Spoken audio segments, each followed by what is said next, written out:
Hello students, यह board 2026 के लिए वेरी इंपॉर्टेंट क्वेश्चन, इसको बहुत ही ध्यान से देखिए। और यह क्लास 12th के लिए है, ठीक है।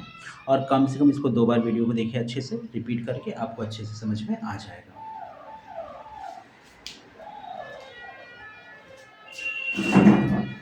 देखिए, पहला क्वेश्चन है मेथिल कीटोन का हैलो फॉर्म अभिक्रिया द्वारा आपसी करें। तो देखिए, पहला क्वेश्चन होगा क्या आपका कि हैलो फॉर्म अभिक्रिया कहते किसे, इस तरीके से आपके एग्जाम में पूछा जाएगा। तो सबसे पहले इसमें क्लियर हम कर देना चाहते हैं मेथिल कीटोन का मतलब क्या होता है। जब मेथिल समूह कार्बोनिल समूह से जुड़ा हो तो इसी को हम कहते हैं क्या, मेथिल कीटोन समूह कहते हैं। और जब मेथिल कीटोन समूह की अभिक्रिया किसी हैलोजन और क्षार से कराते हैं, ध्यान दीजिएगा, हमने क्या बताया कि मेथिल कीटोन समूह की अभिक्रिया जब हम किसी हैलोजन और क्षार से करा देते हैं तो जो अभिक्रिया बनती है उसी अभिक्रिया को हम कहते हैं हैलोफॉर्म अभिक्रिया। देखिए, यहाँ पे हमने क्या दिखाया, सोडियम हाइड्रोक्साइड जो कि एक क्षार है, इसकी अभिक्रिया हमने हैलोजन से कराई है।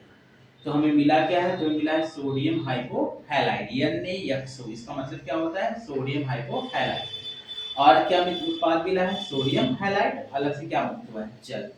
अब उसके बाद ये क्या है, देखिए मेथिल कीटोन समूह, जो हमने कहा था कि जब मेथिल समूह CO समूह के साथ जुड़ जाता है तो मेथिल कीटोन समूह बनता है। ये मेथिल कीटोन समूह है और इसने अभिक्रिया किससे की है, NaHO मतलब सोडियम हाइपोहैलाइड से की है। तो बना क्या है आपका CH3।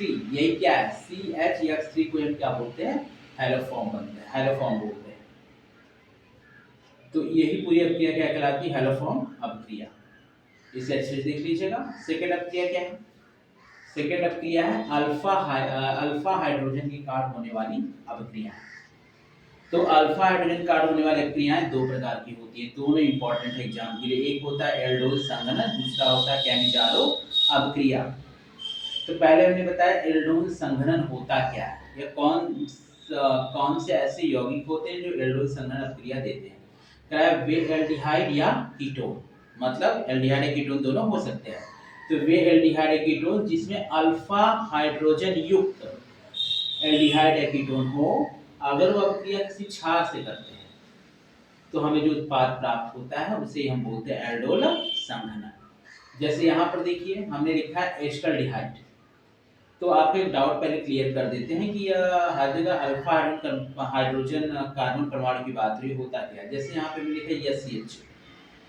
अब यहाँ पर क्या लिखा हो, SCHO लिखा है। अब इसमें देखिए अगर CHO या एल्डिहाइड समूह को बता रहा है, अगर इससे CHO निकाल दी, क्या अतिरिक्त यहाँ पर कोई कार्बन परमाणु है, नहीं है, तो इसका मतलब अल्फा हाइड्रोजन कार्बन परमाणु नहीं यहाँ पर है।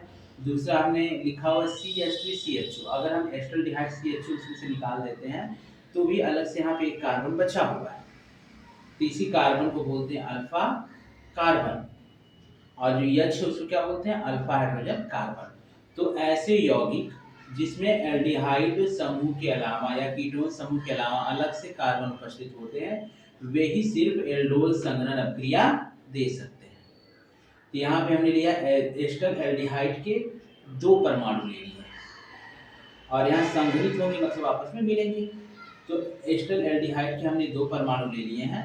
अब इनकी अभिक्रिया कराते हैं सोडियम हाइड्रोक्साइड की उपस्थिति में। तो कराने पर हमको क्या मिलता है, तो हमें मिलेगा 3 हाइड्रोक्सी ब्यूटेनल। क्या मिल जाएगा, 3 हाइड्रोक्सी ब्यूटेनल मिलता है। और इसे हम क्या बोलते हैं बेटा, एल्डोल बोलते हैं। और जब इस एल्डोल का जल अपघटन होता है तो हमें क्या मिलेगा, तो हमें मिलेगा CH3 CH double bond CH और CHO ब्यूट टू इनल मिलेगा। और इसी को हम बोलते हैं एल्डोल संघनन उत्पाद। और ये पूरी अभिक्रिया कहलाती है एल्डोल संघनन अभिक्रिया। और देखिए CHO कभी भी नहीं देगा एल्डोल संघनन अभिक्रिया, क्यों नहीं देगा, क्योंकि यहाँ पर सिर्फ और सिर्फ एल्डिहाइड समूह है। तो इसे कम से कम आप 2 बार देख लीजिएगा, अगर कहीं प्रॉब्लम होती है तो कमेंट में बताइएगा।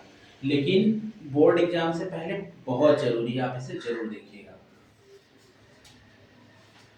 Thank you.